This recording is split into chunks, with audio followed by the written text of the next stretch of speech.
Halo, Assalamualaikum warahmatullahi wabarakatuh.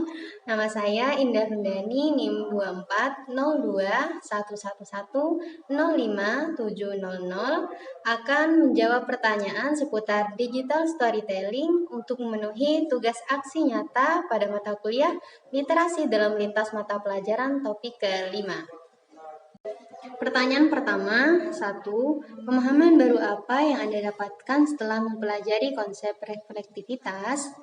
Reflektivitas merupakan bentuk pembelajaran untuk merefleksikan pengalaman yang dimiliki dengan tujuan untuk mendapatkan makna terhadap peristiwa yang dilakukan. Proses refleksi terdiri dari pengalaman, refleksi, dan hasil. Naratif refleksi adalah tulisan refleksi seorang penulis untuk menceritakan kisahnya terkait proses dan perjalanan dirinya dalam mengembangkan berbagai bentuk literasi.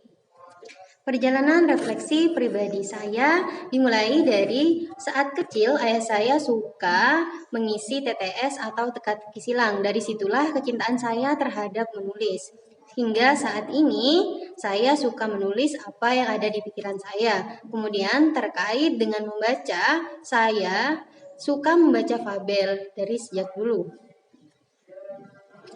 Seiring berjalannya waktu, kecintaan saya terhadap kegiatan membaca mulai berkurang. Hal tersebut dapat diamati ketika saya diminta untuk membaca puisi di depan kelas. Di sana saya merasa sangat malu.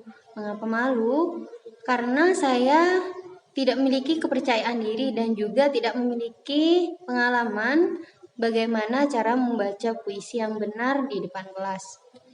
Namun, pada 2 tahun terakhir ini, kecintaan saya terhadap kegiatan membaca mulai meningkat kembali.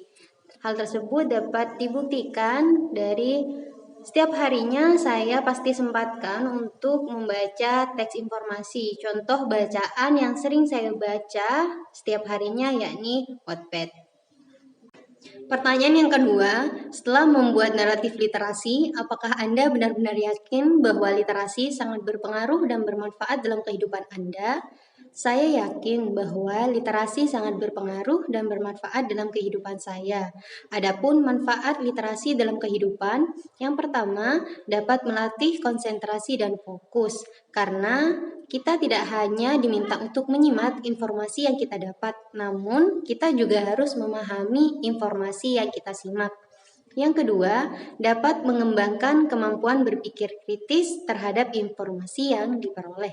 Yang ketiga, sebagai calon pendidik, dapat melatih public speaking terhadap kegiatan penyampaian materi terhadap peserta didik.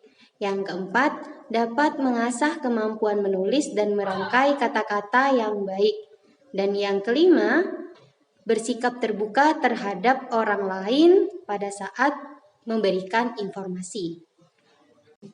Pertanyaan yang ketiga, sebagai seorang calon guru, hal apa yang paling ingin Anda lakukan untuk berkontribusi dalam membudayakan literasi di lingkungan Anda? Saya ingin berkontribusi dalam membudayakan literasi di lingkungan saya dengan cara yang pertama, mengkondisikan kondisi fisik ramah literasi dengan menyediakan pojok baca yang menarik dalam kelas, memajang karya peserta didik, dan menciptakan kelas yang kaya informasi. Yang kedua, mengupayakan lingkungan sosial dan afektif sebagai model komunikasi dan interaksi yang literat dengan cara melakukan kegiatan pentas seni di akhir semester ataupun akhir tahun, memotivasi peserta didik dalam kegiatan ekstrakurikuler, dan melakukan kegiatan literasi dalam perayaan hari besar, misalnya dengan mengadakan festival poster. Dan yang ketiga, mengupayakan sekolah sebagai lingkungan akademis yang literat dengan cara membudayakan membaca 15 menit sebelum pembelajaran dimulai, membuat jadwal kunjungan ke perpustakaan, serta melakukan pelatihan tentang peningkatan dan pemahaman literasi. Itu saja yang dapat saya sampaikan, semoga bermanfaat dan terima kasih. Assalamualaikum warahmatullahi wabarakatuh. Sampai jumpa.